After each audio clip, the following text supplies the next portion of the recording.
जय श्री राधे। वैशाख महात्म 28वां अध्याय। प्राचीन समय में राजा बलि और इंद्र का घोर युद्ध हुआ। इंद्र बलि को जीत फिर पृथ्वी पर उत्थे ऋषि के आश्रम में गया।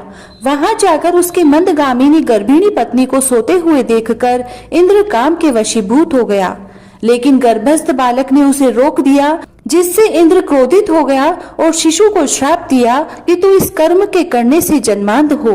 फिर ऋषि के श्राप से डरकर इंद्र वहां से भागा और उसको भागते देख ऋषि शिष्य हंसने लगे।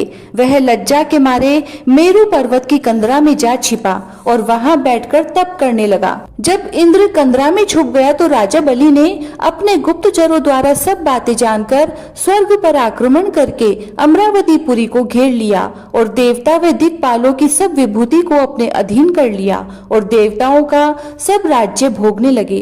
तब अग्नि आदि सब देवता दैत्यों से दुखी होकर बृहस्पति जी के पास गए और उनको सब वृत्तांत सुनाया और कहा कि राजा बिना हम सब देवता अनाथ हो गए हैं, सो आप विचारिए कि स्वर्ग के राजा इंद्र कहाँ गए और कब आएंगे।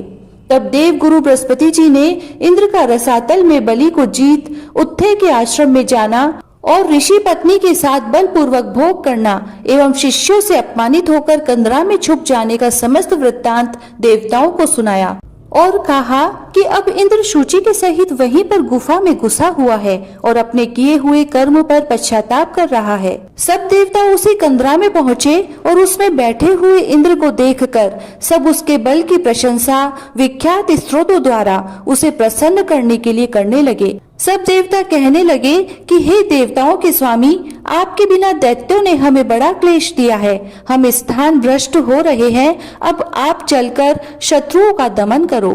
इंद्र कहने लगा, पर स्त्री गमन के दोष से मेरा बल, यश, मंत्र शक्ति, विद्या शक्ति सब नष्ट हो गई, इसी कारण मैं यहाँ छुपकर निवास कर रहा हूँ। इंद्र की यह बात सुन सबने इंद्र को बल देने का विचार किया।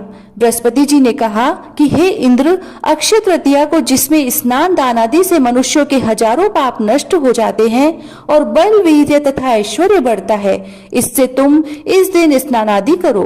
बृहस्पति जी के ऐसे वचन सुनकर इंद्र ने अक्षय तृतीया को स्नान दान आदि वैशाखोक्त धर्म किया। इस भक्ति को देने वाले धर्म कार्य से उनके बल सब पूर्ववत बढ़ गए तथा पर स्त्री गमन दोष भी नष्ट हो गया। तब वह पहले के जैसा हो गया और दैत्यों को जीतकर उसने अपना अधिकार प्राप्त कर अमरावतीपुरी में प्रवेश किया। तभी से यह अक्षय तृतीया जगत में प्रख्यात है। 28वां अध्याय समाप्त। जय श्री राधे।